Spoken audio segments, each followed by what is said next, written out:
चलिए देखते हैं एक बेहतरीन सवाल जो कि 3D से है।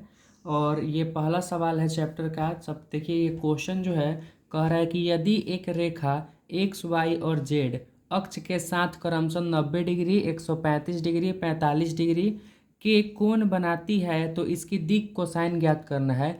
यानी दिक् कोसाइन हमें क्या करना है, ज्ञात करना है। और हमें दे रखा क्या है, कोण।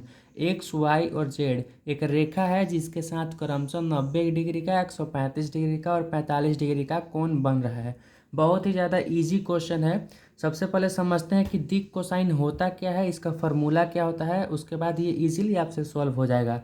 देखिए, दिक् कोसाइन का जो, चाहे आप बोलिए दिक् कोजाएं बोलिए या दिक् कोसाइन बोलिए, दोनों सेम है। अगर क्वेश्चन में कहता कि दिक् कोजाएं ज्ञात कीजिए तो यही सेम यही फार्मूला लगेगा। देखिए, एल इक्वल टू होता है cos alpha x2 minus x1 बटा में मोड आर। देखिए, एल बराबर है कॉस अल्फा के और ये बराबर है x2 minus x1 divided upon mod r के। तो अगर ये जो सूत्र है, ये वाला आप देख रहे हैं जो, ये कब लगेगा, जब बिंदु दिया रहेगा। यहाँ पर तो हमें कोण दे रखा है, तो कोण के लिए कौन सा फॉर्मूला लगेगा, ये कॉस थीटा वाला लगेगा कोण के लिए। अगर बिंदु दिया रहता, ऐसे क्वेश्चन रहता कि बिंदु है 2,3,4 और एक बिंदु है 3,4,5, अगर ऐसा क्वेश्चन होता तो ये वाला सूत्र का हम यूज करते। लेकिन क्वेश्चन में दिया हुआ है कोण, तो हम लोग डायरेक्टली यहाँ पर कोण को यहाँ पर मान रख देंगे। सबसे पहले देखिए, कह रहा है कि एक्स वाई अक्ष के साथ क्रमशः 90 डिग्री, 135 डिग्री, 45 डिग्री का कोण बन रहा है। तो हम यहाँ पर मानेंगे, माना एक्स बराबर, देखिए यहाँ पर क्रमशः दिया हुआ है, क्रमशः मतलब लगातार। एक्स बराबर क्या है, 90 डिग्री है। वाई बराबर क्या है, 135 डिग्री है। और जेड बराबर क्या है, 45 डिग्री है। देखिए, अब इसको ज्ञात करना है हमारा कोसाइन। तो एल इज इक्वल्स टू क्या होता है, एल इज इक्वल्स होता है कॉस एक्स। अल्फा की जगह क्या है, यहाँ पर एक्स है तो एक्स रखेंगे।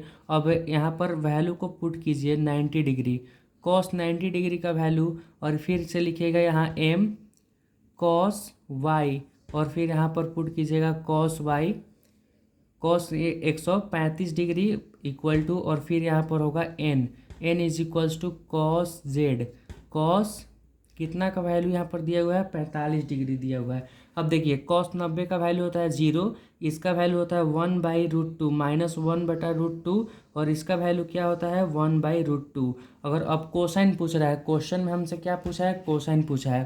तो यहाँ पर लिखेंगे दिक् कोसाइन, दिक् कोसाइन लिखिए या दिक् कोजाएं लिखिए, इस प्रकार से कुछ आप लिख दीजिए। इज इक्वल्स टू लिखिए, क्या क्या है हमारा, और 0 आया है -1/√2 और 1/√2, यही हमारा आंसर होगा। सिंपल है, बहुत ही ज़्यादा सिंपल है। एक बार फिर से देख लीजिए। यदि एक रेखा एक्स वाई और जेड अक्ष के साथ क्रमशः 90, 135, 45 डिग्री के कोण बनाती है तो इसके दिक् कोसाइन ज्ञात करना है। मान लिया, सबसे पहले हमको मान लेना है एक्स बराबर, वाई बराबर, जेड बराबर, एल एम एन निकालना है। दिक् कोसाइन पूछेगा तो एल एम एन हमें यही चाहिए, दिक् कोसाइन में हमें यही चाहिए।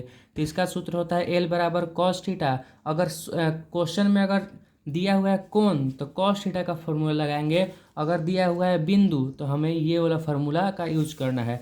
देखिए, बहुत ही ज़्यादा सिंपल है। अगर आपको वैल्यू याद है तो ये सब आप आसानी से कर सकते हैं। उसके बाद दिक् कोसाइन यहाँ पर मैंने निकाल दिया, यही इसका राइट आंसर होगा।